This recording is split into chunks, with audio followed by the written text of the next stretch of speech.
कि 4 चर्चित चेहरे, मायावती जी हों, ओवैसी साहब हों, 1-2 और हों, हमारे जैसे भी साथ में खड़े हों, तो निश्चित तौर से समाज तैयार है, समाज वोट देगा। ये नेता बदमाश, जो औलाद अपने बाप की बात नहीं माने उसे नालायक कहते हैं, और जो औलाद अपने बाप की बात यानी बाबा की बात नहीं माने उसे नालायक कहते हैं। तो ये का अधिकार मतलब 5 साल बाद वोटिंग होती है। अगर 5 साल में कोई हमारे काम नहीं आया तो दोबारा वोट पाने का हकदार नहीं होना चाहिए। इतनी सी बात हमारे लोगों को समझ में नहीं आई। हमारे नेता हैं सिर्फ मंचों नेता हैं, जमीनी नेता नहीं है। जमीन पर जाके बाकी देखिए तमाम लाखों संगठन हैं, हमारे सामाजिक संगठन हैं और धार्मिक संगठन भी हैं। वो क्या कर रहे हैं? वो बस खा पी रहे हैं, मस्त हो रहे हैं, कुछ नहीं।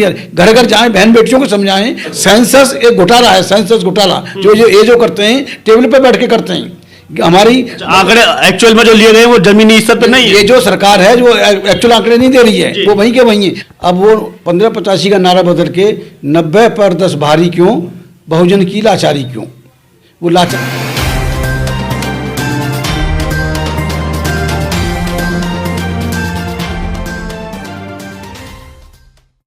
नमस्कार, मैं सुनील अभय और आप देख रहे हैं HT न्यूज़ इंडिया। आज हम मौजूद हैं अंबेडकर समाज पार्टी के केंद्रीय कार्यालय में, जहां पर हमारे साथ मौजूद हैं भाई तेज सिंह जी जो कि प्रेसिडेंट हैं यहाँ के, और हमारे साथ मौजूद है रफाकत अली साहब जो कि इस सोच संघर्ष समिति के अध्यक्ष हैं। अब जानना ये है कि जिस तरीके से बहुजन समाज 85% कहा जाता है, संख्या वो बढ़ती चली जा रही है। इसको लेकर के अब मनुवादियों में एक डर सा पैदा हो गया, कहीं उनकी सत्ता चली ना जाए। जानने की कोशिश करेंगे कि आखिर अंबेडकर समाज पार्टी जो कि अंबेडकर सोच के लोग हैं वो आखिर चाहते क्या हैं, और आगे आने वाला सत्ता की जो लालसा है, परिवर्तन की जो लहर सी बात उठ रही है, वो कितनी कारगर सिद्ध होगी। सर स्वागत है चैनल पर। जी शुक्रिया। सर लगातार अब एक बात मांग उठ के आ रही है 2024 के चुनाव में कि बहुजनों का आज तक 70-75 साल में कोई भी प्रधानमंत्री नहीं बन पाया, उसको अब प्रधानमंत्री बनाने की बात चल रही है। आपकी क्या सोच है? देखिए, बिहार के जो जनगणना के जो आंकड़े आए, वैसे हम लोग तो जानते थे, जो मिशनरी लोग थे वो तो जानते थे, 1585 की बात करते थे। अब वो 1585 का नारा बदल के 90 पर 10 भारी क्यों, बहुजन की लाचारी क्यों, वो लाचारी खत्म होनी चाहिए। मेजोरिटी का शासन होना चाहिए। डेमोक्रेसी के माने हैं जो बहुमत का शासन, और ये micro minority, Hindu micro minority है, ब्राह्मण क्षत्रिय वैश्य माइक्रो माइनॉरिटी है। अब मैं आपको बताऊं, इस मुल्क में असल लड़ाई है वो सवर्ण हिंदू बनाम शेष भारत है। असल लड़ाई सवर्ण हिंदू बनाम शेष भारत है। हम इसको पार्टियों के झमेले में न डालें। अब शेष भारत का शासन होना चाहिए, देश के मूल्यवासियों का शासन होना चाहिए, और जिससे जैसे ही ये जनगणना के आंकड़े आए, जातिगत जनगणना के बिहार में आंकड़े जारी हुए हैं, उससे एकदम साफ हो गया है जो हमारा जो पिछड़ा समाज है, सोया हुआ था, इन ब्राह्मणवादियों का गुलाम बना हुआ था, वो अब जाग रहा है कि नहीं, हमारा अधिकार है, हमारा बैकवर्ड समाज का प्राइम मिनिस्टर बनना चाहिए, SC का बनना चाहिए, ST का बनना चाहिए, मुस्लिम भाई प्राइम मिनिस्टर बनना चाहिए, जो इस देश में तकरीबन 20% आबादी है मेरे हिसाब से। ये तो जनगणना भी एक घोटाला है। अच्छा, हाँ, घोटाला बता रहे हैं आप? यस, अछूतों के आंदोलन का मतलब सवर्ण हिंदुओं के खिलाफ खुला युद्ध होना चाहिए। खुला युद्ध का मतलब है मर जाएंगे, मार डालेंगे, पीछे नहीं हटेंगे, सत्ता लेके रहेंगे। ये मूल्यवासियों का देश है, मूल्यवासियों को ये सारा ये सेंसस एक घोटाला है, सेंसस घोटाला जो करते हैं टेबल पे बैठ के करते हैं। हमारी आंकड़े एक्चुअल में जो लिए गए वो जमीनी स्तर पे नहीं है। ये जो सरकार है जो एक्चुअल आंकड़े नहीं दे रही है, वो वहीं के वहीं है। हमें 14-15 पर हमें लटकाया हुआ है, तो वो सारा गलत है।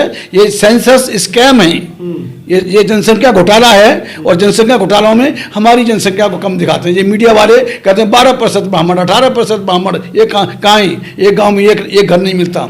सर एक बात यहाँ पर ये निकल के आती है, 70-75 साल हो रहे हैं, कांग्रेस ने 60-65 साल राज किया, उसके बाद में बीजेपी ने भी राज किया, थर्ड फ्रंट ने भी राज किया, परंतु अभी तक जो बहुजनों के नेता होने चाहिए या नेता अभी सांसद में जो भी हैं, उनको आखिर राज्यसभा, लोकसभा या प्रधानमंत्री क्यों नहीं बनाया जाता?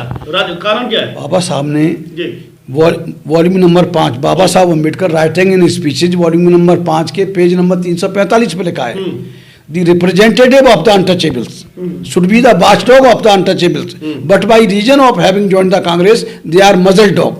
Far from biting the enemy, they are not even able to bark. दलितों के जनप्रतिनिधि या कहीं बहुजन के जनप्रतिनिधि बहुजन के हितों के सजग प्रहरी होने चाहिए। लेकिन उस समय जो कांग्रेस थी, कांग्रेस को बाबा साहब ने नाम दिया। आज कांग्रेस, बीजेपी और आप इन सारी ये सवर्ण हिंदुओं की पार्टी को अगर लें तो आप भी सवर्ण हिंदुओं की पार्टी है?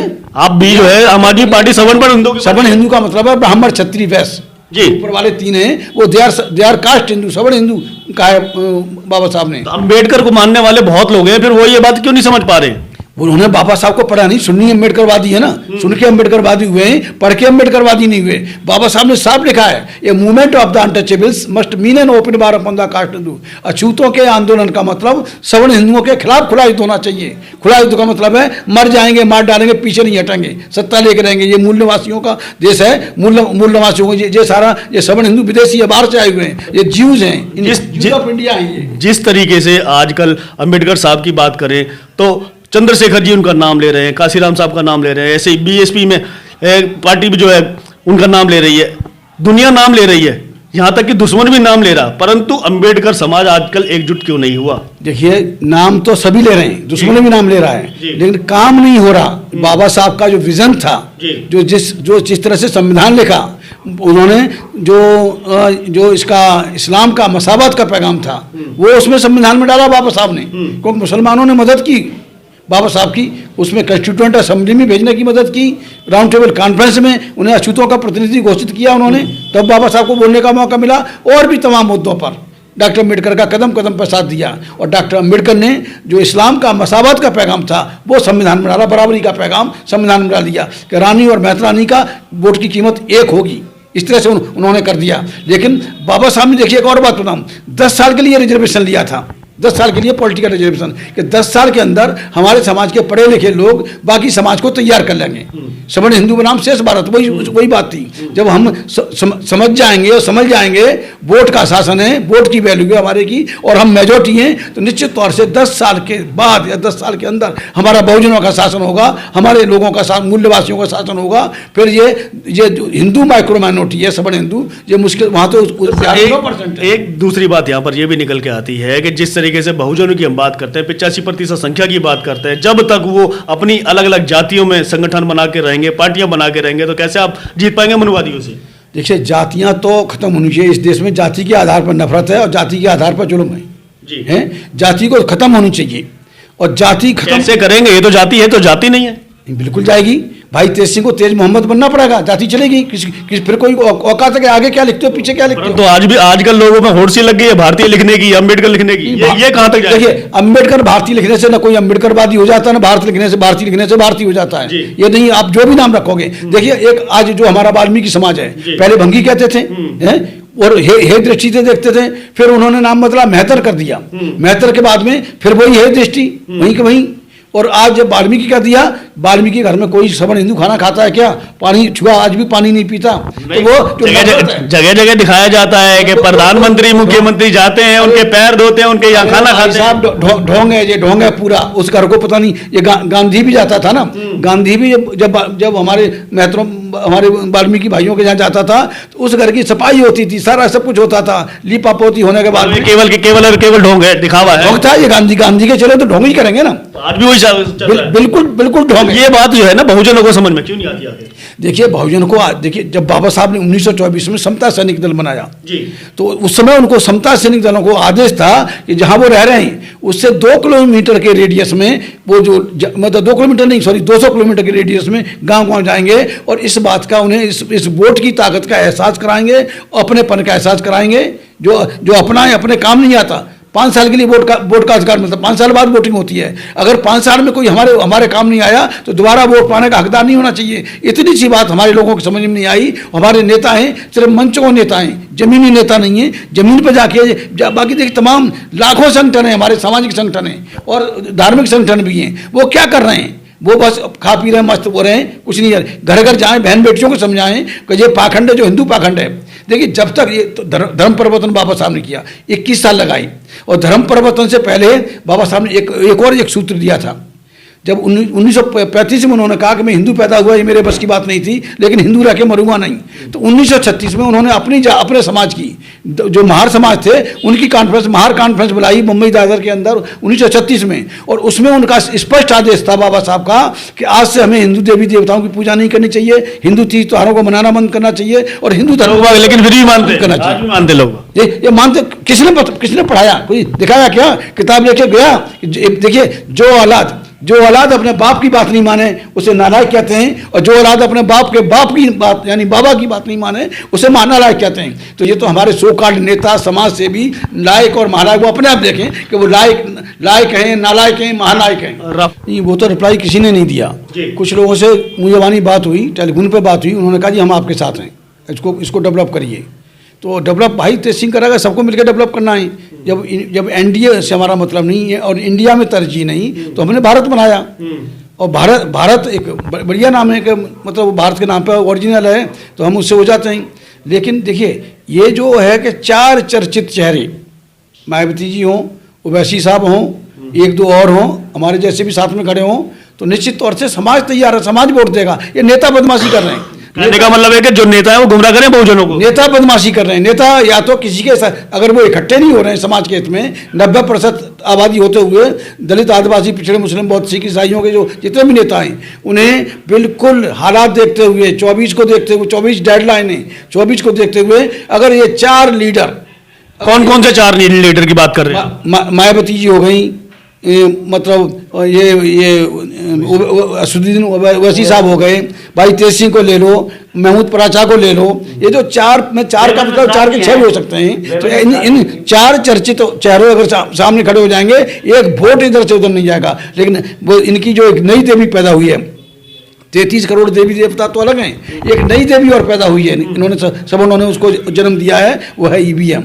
ईवीएम को देवी बना दिया आपने? देवी है ईवीएम। अच्छा। देवी है। देवी कैसे कह सकते हैं? अरे देवी तो उनको सत्ता में बैठाए हुए है ना, मतलब सारे वोट वहीं पहुंच जाते हैं, कोई किसी को भी दे वहीं पहुंचते। देखिए वो एक वो माइक्रोचिप है, और चिप को आप जैसे प्रोग्रामिंग करेंगे वैसे बोलेगी, और रियल टाइम क्लॉक है। वोट तो पब्लिक देने चाहती है, आप तो आरोप लगा रहे हैं, ये तो सरकार कह रही है। ये प्रूव हो चुका है, तमाम लोगों ने प्रूव किया है, विदेशों में भी प्रूव हो। लगभग सारी पार्टियों ने, अपोजिट पार्टियों ने एक अल्फनामा जाहिर कर दिया सुप्रीम कोर्ट में, तो सुप्रीम कोर्ट क्यों ये आदेश नहीं देती कि बैलेट पेपर पे चुनाव होना चाहिए? सुप्रीम कोर्ट में वो लोग बैठे हुए हैं जिन्हें 1919 में अंग्रेजों ने मतलब एकदम बाकायदा ऑर्डर निकाल के कहा था कि ब्राह्मण का न्यायिक चरित्र नहीं होता, इसलिए वो जुडिशरी में नहीं होना चाहिए, न्यायपालिका में नहीं होना चाहिए। आज 99% ब्राह्मण जुडिशरी में बैठा हुआ है, तो आप समझते हो कि वो जुडिशरी में, एग्जीक्यूटिव में सारे वही बैठे। उंगली एक बराबर नहीं होती सर। अभी सीजेआई जो चंद्रचूड़ साहब है, उन्होंने बाबा साहब की प्रतिमा का अनावरण किया 26 नवंबर को। हम सीजेआई चंद्रचूड़ साहब को नमन करते हैं, सलूट करते हैं ऐसे व्यक्ति को। ये तो अपवाद हो सकते हैं, लेकिन वो जिस तरह काम कर रहे हैं, उन्होंने 2 अपाहिज बेटियों को अडॉप्ट किया हुआ है। देखिए कितना बड़ा काम किया है। मोदी क्या बेचता है उनके सामने? मोदी 2 कौड़ी का आदमी नहीं है। झूठा कमीना, क्या जो भी कहें वो कम है उसके लिए। झूठ बोलना और देश को पूरी दुनिया में देश का नाम नीचा कर रहा है, देश को अपमानित कर रहा है कि 4th क्लास पास आदमी क्या देगा, कभी दारू पी के बहकता है, कभी कुछ बहकता है। ये सारा मीडिया में दिखाया जा रहा है। तो समाज को समझ लेना चाहिए, अगर ये एकजुट नहीं होते तो समाज को बायकॉट करना चाहिए। 90% समाज को, इन लोगों को बायकॉट करना चाहिए। अगर अखिलेश यादव, मायावती, ओवैसी, महमूद पराचा, भाई तेज सिंह अगर ये साथ इकट्ठे नहीं होते तो समाज को इनका बायकॉट करना चाहिए। इनमें से जो समाज की आवाज़ पर काम करे उसका साथ देना चाहिए। यहाँ पर अभी आपने देखा कि गर्मा गर्म बहस हुई है, और बहुजनों की जब बात आती है, सत्ता की बात आती है, क्योंकि बाबा साहब ने भी कहा था आप खुला युद्ध नहीं करोगे तब तक आप सत्ता की प्राप्ति नहीं कर सकते। और ये इसका जो एक उदाहरण भी है वो भीमा कोरेगांव के रूप में देखा जा सकता है कि एक बार जब जज्बा आया था तो सिर्फ 550 लोगों ने 26,000 की सेना को जो है गाजर मूली की तरह से काट दिया था। अब वो समय आ गया है, 2024 का जो इलेक्शन है वो सेम वही है कि जिस तरीके से भीमा कोरेगांव के अंदर महारों ने, केवल 550 महारों ने अपनी शौर्यता दिखाई और अपनी सत्ता हासिल की, अपना रुतबा हासिल किया, अपना गौरव दोबारा प्राप्त किया, वो सिलसिला अब 2024 में आ चुका है। एक बात यहां पर यह भी आई है कि जितने भी बहुजन के नेता हैं, इवन मायावती जी को लेकर के, ओवैसी जी को लेकर के, अगर एक मंच पर ये नहीं आएंगे, इसमें वामन मेश्राम जी भी शामिल, सोच के लोग एकजुट नहीं होंगे, समाज को एकजुट करके अपनी सत्ता की ओर नहीं भागीदारी निभाएंगे, तब तक ये समाज लुटता पिटता रहेगा। और ये सब लोग इस समय दुनिया जानती है, समझ चुकी है कि 95% के लिए वो खतरनाक समय आने वाला है। अगर आपने ये मौका चूका तो आप कहीं और गर्त में नजर आएंगे, जैसा कि 100-200 साल पहले आपको देखने को मिलता था। इसी के साथ मैं सुनील लवे, HED न्यूज इंडिया।